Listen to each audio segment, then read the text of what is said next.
कितने ऊंट? 19 ऊंट, 19। अब रोज पंचायत होने लगी, रोज पंचायत हो, कैसे बंटवारा बैठे। कुछ लोग कहते एक ऊंट बेच दो, उसका पैसा बनाकर बांट लो। ये 19 ऊंट क्या है हमारे जीवन में जानते हो? 5 ज्ञानेंद्रियां, 5 कर्मेंद्रियां, 5 वासनाएं और 4 अंतः चतुष्टय। ये 19 ऊंट हैं।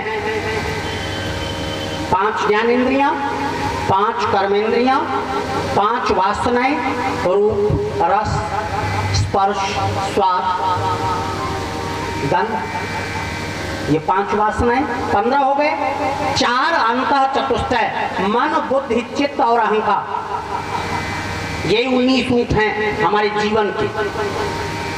जो मैं समझाना चाह रहा हूं वहां ध्यान लगा रहे, नहीं तो आप कथा सुनकर ही बस। 19 ऊंटों का बंटवारा ही नहीं बैठता था। जीभ कहीं खोजती थी, आज फुल्की खाएंगे इमामगंज। कान कहीं खोजता था, आंख कहीं ले जाती थी, नाक कहीं ले जाती थी। भिन्न भिन्न चारों ओर से सब खींच रहे हैं इस जीवन को। अब 19 ऊंटों का बंटवारा न बैठे। किसी ने कहा ऊंट को काटो, मना किया नहीं। हमारे पिताजी ने कहा है इसका आधा पत्नी को दिया जाए। रोज पंचायत हो, रोज विवाद हो। एक दिन सेठ जी के मित्र एक पंडित जी थे, वो आ रहे थे। देखा तो सेठ के दरवाजे पर बड़ी भीड़, दोनों बेटे आपस में लड़ रहे थे, पत्नी रो रही थी। पंडित जी उतरे, हाँ क्या बात है, क्या बात है? बड़े बेटे ने कहा आपके मित्र ने ही तो ये सब कर रखा है, बड़े मित्र बनते हैं आप। पंडित जी ने कहा क्या हुआ? बोले 19 ऊंट आपका मित्र छोड़ गया है, बंटवारा नहीं बैठ रहा, वसीयत लिख गया है। बोले ले आओ जरा देखें। देखा, बोले ठीक, तुम लोगों का बंटवारा मैं किए देता हूं। पंडित जी भी एक ऊंट पर बैठ कर आए थे, तो उन्होंने कहा भैया मेरा ऊंट इसी में रख लो और अब बंटवारा करो। अब संख्या हो गई 20। 20 का आधा पत्नी को, 10 पत्नी ने ले लिया।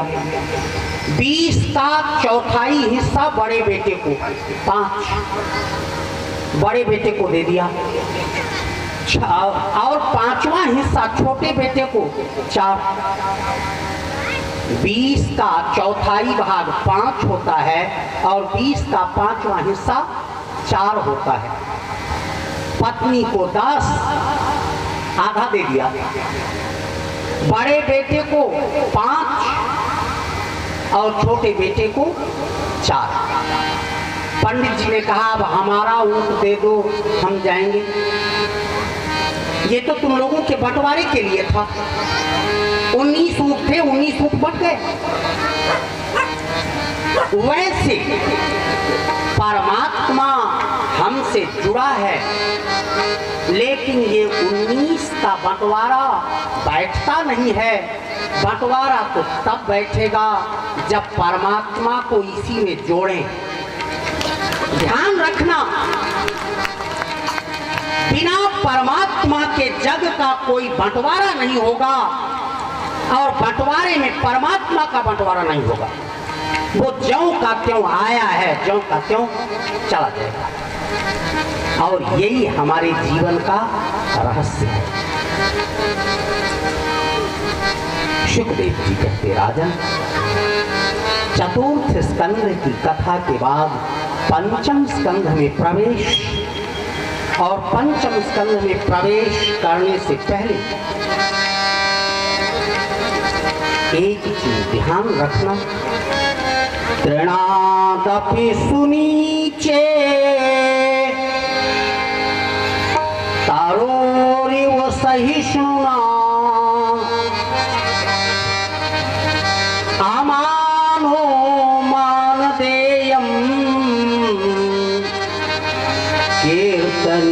कीर्तनीयम सदा हरि। भजन करने की योग्यता होनी चाहिए। नए लोग तो खूब जानते होंगे, प्राइमरी में अध्यापकी करनी है तो बीटीसी हो और टीईटी पास हो। भजन करने की भी एक योग्यता है, हर कोई भजन नहीं कर सकता। सुखदेव जी कहते राजन, तृणादपि सुनीचे, हृदय में जब ये भाव प्रकट हो जाए कि हम तृण से भी छोटे हैं, तरोरिव सहिष्णुना, और वृक्षों की तरह हम सहिष्णु हो जाएं। वृक्षों को डंडे से मारो, मारने के बाद भी फल देता है। दंड देने के बाद भी फल। तृणादपि सुनीचे तरोरिव सहिष्णुना, अमानो मानदेयम् कीर्तनीयम सदा हरि। और जो अपमान करता हो उसका सम्मान करना, अगर ये योग्यताएं आप में हैं तब कीर्तनीयम सदा हरि, आप कीर्तन के अधिकारी बन गए। इसलिए सर्वप्रथम मन को अपने वश में करो, मन अनावश्यक न भटके, फिर जीवन अपने आप बदलता चला जाएगा। मन की तरंग मार लो, मन की तरंग मार लो, बस हो गया भजन, मन की तरंग मार लो, मन की तरंग मार लो, बस हो गया भजन, मन की तरंग बस हो गया भजन, मन की तरंग।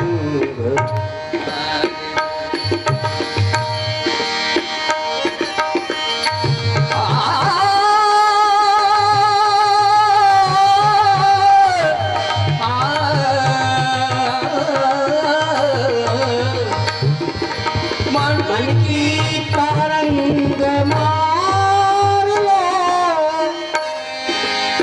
बस हो गया भजन, मन की तरंग मार लो, बस हो गया भजन, आदत बुरी सुधार लो, आदत बुरी सुधार लो, बस हो गया भजन, आदत बुरी सुधार लो, आदत बुरी सुधार लो, बस हो गया भजन, मन की तरंग मार। आदत बुरी सुधार लो, बस हो गया भजन, आदत बुरी सुधार लो, बस हो गया भजन, मन की तरंग मार लो, मन की तरंग मार लो, बस हो गया भजन, मन की तरंग। आया कहाँ से और तू, अब जाएगा कहाँ,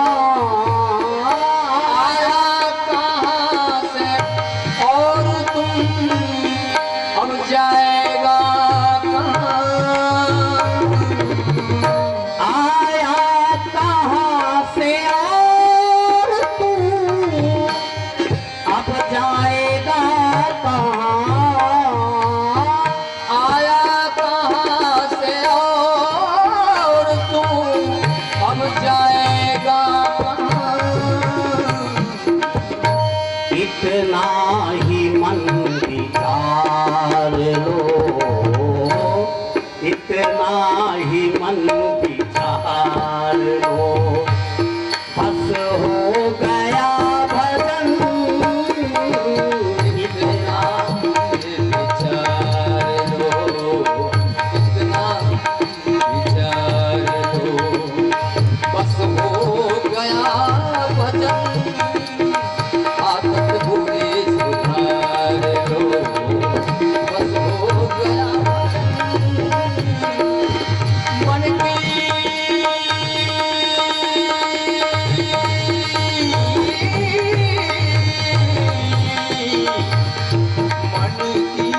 तरंग मार लो मन की तरंग मार लो बस हो गया भजन भजन भजन आदत पूरे सुधार लो आदत पूरी सुधार देखिए बस हो हम गया भजन कलाकारों से आपका परिचय कराते हैं आदत पूरी सुधार लो आप पंडित रघुनाथ मिश्र जी के शिष्य हैं मिर्जापुरी तबले घराने से हैं और आप वाराणसी में साधना संगीत केंद्र के प्राचार्य भी हैं और व्यंगों पर हैं आदरणीय गुड्डू जी मन की तरंग मार बस हो गया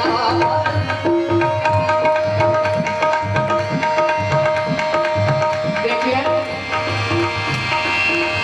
ये तबले में एक बोल बज रहा है ताती नाना ताती नाना ताती नाना ताती नाना ध्यान से सुनिए और मैं इसमें सुर का काम कर रहा हूँ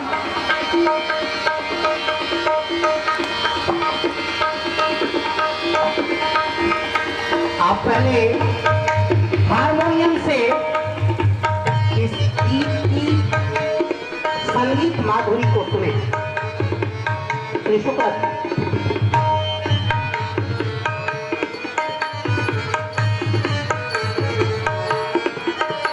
हेलो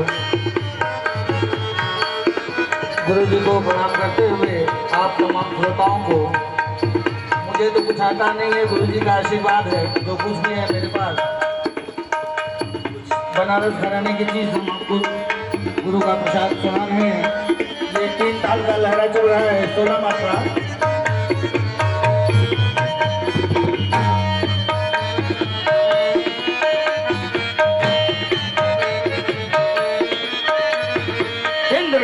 ताती ताती देने की ना धागे बिना कभी नहीं ना धागे देने की ना देने की ना ताती ताती देने की धागे बिना कभी नहीं ना धागे देने की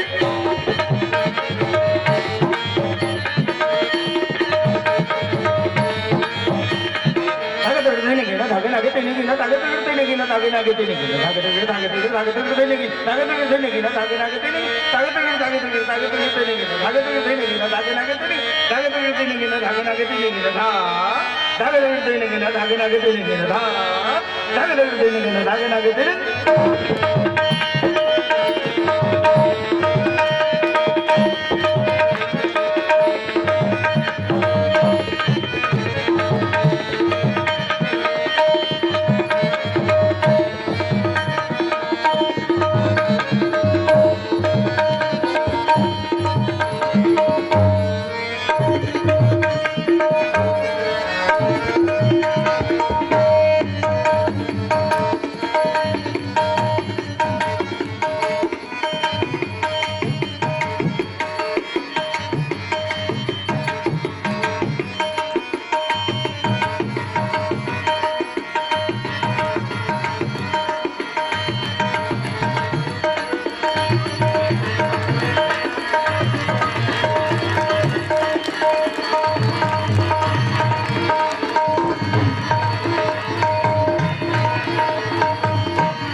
सके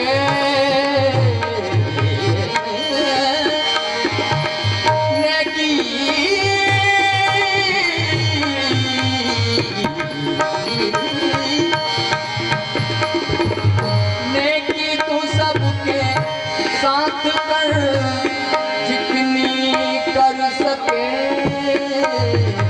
मत फिर बदी को हाथ ले, सबके साथ नेकी करो, बदी किसी के साथ मत करो, बुराई मत करो।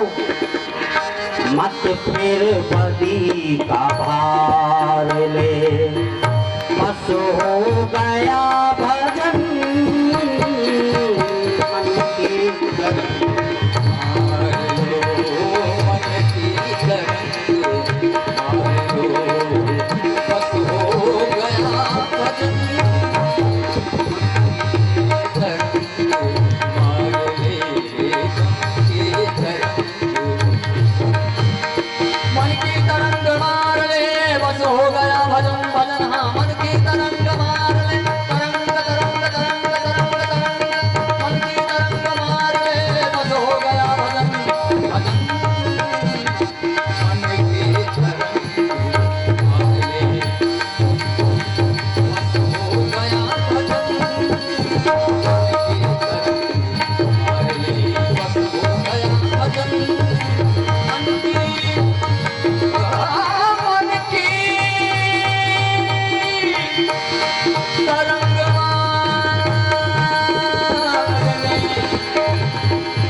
बड़े संगीतकार या कलाकारों के साथ यही एक अड़चन होती है, उनको आपने रास्ता दिया नहीं कि वो कथावाचक को घसीटते हैं। खैर अच्छा लगा। छठे स्कंद की शुरुआत होती है महाराज उत्तानपाद के ध्रुव के आदमी वेन और उनके हुए ऋषभ देव। उत्तानपाद का वर्णन पहले भगवान ऋषभ देव प्रकट हुए, भगवान के अवतार हैं। यही भगवान ऋषभ देव बाद में चलकर जैन धर्म के प्रवर्तक बने। भगवान के भागवत जी के 24 अवतारों में ऋषभ देव जी का भी नाम आता है। बोलिए ऋषभ देव भगवान की। सुखदेव जी कहते राजन भगवान ऋषभ देव के 100 पुत्र थे और जो नियम पहले से था चौथे पन नृप कानन जाहि। भगवान ऋषभ देव को लगा कि अब भजन करना चाहिए, तो उन्होंने अपने सारे पुत्रों को बुलाकर कहा, बेटा जो मेरा धर्म स्वीकार करेगा उसी को हम राजा बनाएंगे, मेरे धर्म को जो स्वीकार करेगा उसी को राजा बनाएंगे। मनुस्मृति जो हमारा विहित ग्रंथ है, या आप यूं कह लें जो हमारी विधि संहिता है, मनुस्मृति। नहीं बात समझ में आई? हमारा संविधान है, हमारा कानून है। आपकी भाषा में कहूं का जो हमारा कॉन्स्टिट्यूशन है उसके अनुसार यम केदारम, जिस पुत्र ने पिता के धर्म को स्वीकार नहीं किया उसे पिता की संपत्ति का कोई अधिकार नहीं होता। इसमें कुछ दादा लोग दिख रहे हैं, वो बताएंगे यम केदारम का अर्थ जिसने खेत को जोता है, ये खेत उसी का है। सिकली कोई एक कानून आया था, तमाम बड़े बड़े जमींदारों की जमीनें उन लोगों के पास चली गईं जो जोतते थे।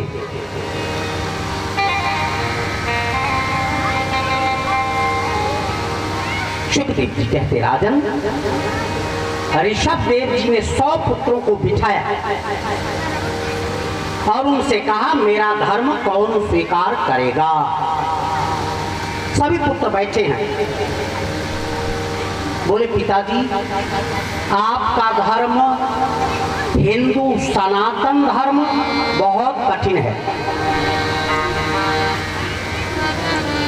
इसको स्वीकार कौन करे। बोले, बेटा, ये बहुत सरल है।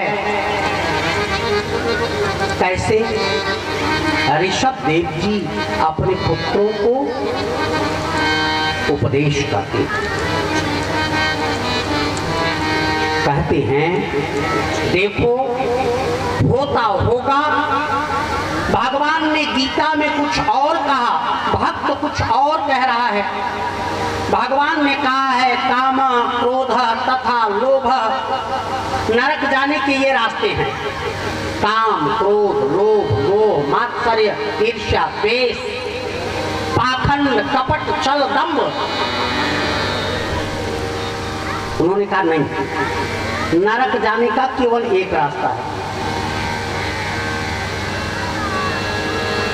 भगवान ने कहा, स्वर्ग जाने के बहुत से रास्ते हैं। योग साधना, न्याय साधना, वैशेषिक, भक्ति, ज्ञान, वैराग्य, जो भी आप करो आप स्वर्ग जाओगे। ऋषभ देव जी ने कहा, नहीं, वो भी ठीक नहीं है। अगर नरक जाने का एक रास्ता है तो स्वर्ग जाने का भी एक ही रास्ता है। पुत्रों ने पूछा, पिताजी वो क्या? भारत जी बताते हैं,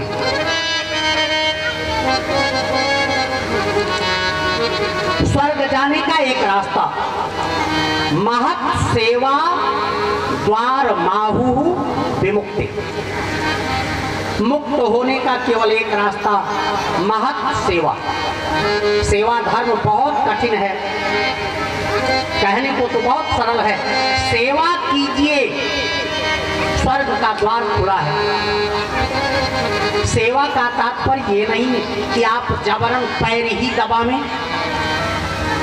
सेवा का अर्थ ये है, सेव्यस्य मुखोल्लासार्थम इति सेवा। आपके सेव्य को आपसे कैसे सुख मिलेगा। मान लिया हमारे हाथ में फोड़ा हुआ हो और आप कहो, नहीं गुरुजी, आपने कहा था सेवा करने से स्वर्ग मिलता है, हम तो हाथ दबाएंगे। अब फोड़ा दूसरी ओर और आप हाथ दबाओगे क्योंकि सेवा धर्म का पालन करोगे।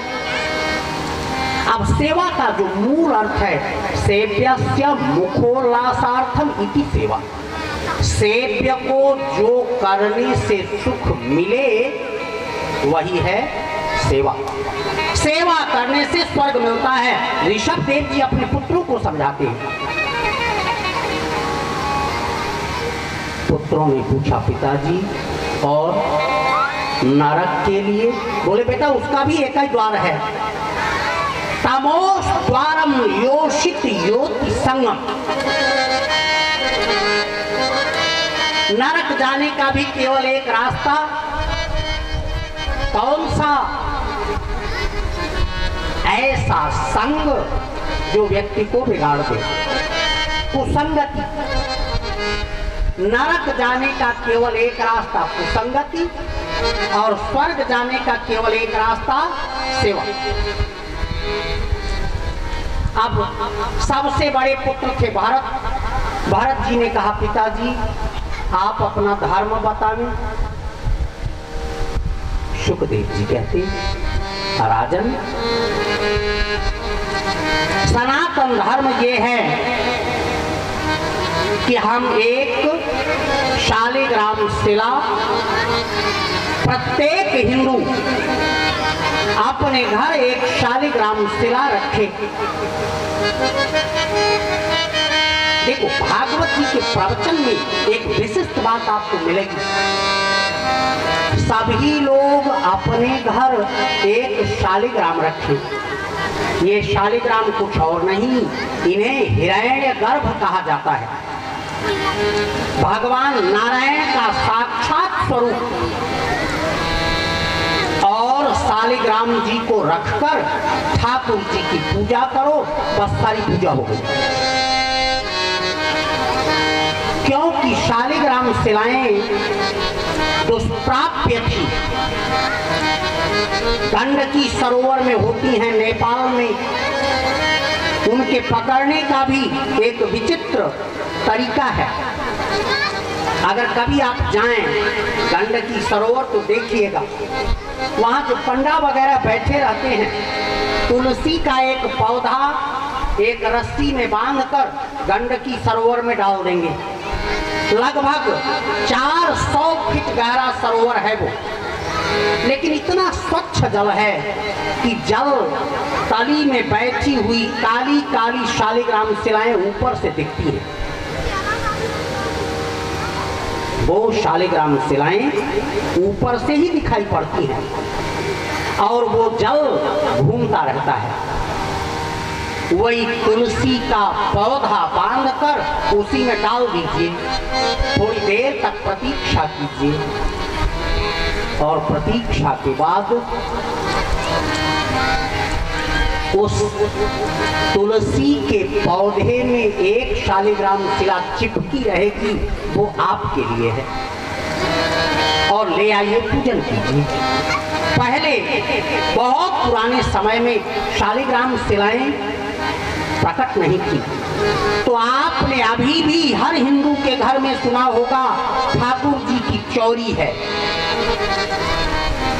ठाकुर जी की चौरी, लोग कहते थे ठाकुर ठाकुराइन की पूजा मेरे घर होती है। ये कुछ और नहीं है, हिरण्यगर्भ भगवान शालिग्राम शिला का पूजन है। सुखदेव जी कहते, राजन यदि शालिग्राम शिला का स्पर्श प्रतिदिन मिलता जाए, तुलसी का पत्ता मिलता जाए, तो हमें स्वर्ग से कोई रोक नहीं सकता। और ये शालिग्राम शिला हम ले आते हैं। कौन है जानते हैं? आप सभी हिंदू धर्म से हैं।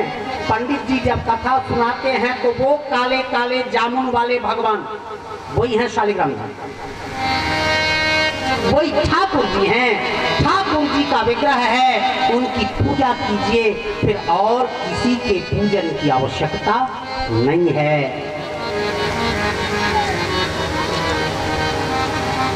भारत जी ने कहा, पिताजी आपका धर्म मैं स्वीकार करता हूं। भरत जी बड़े पुत्र थे, दे दिया। ऋषभ देव जी चले गए तपस्या में। भारत जी ने राज्य किया। भरत जी बहुत ही सात्विक वृत्ति के थे। पिता जब चला गया तो पुत्र को भी तो चौथे पन नृप कानन जाहि।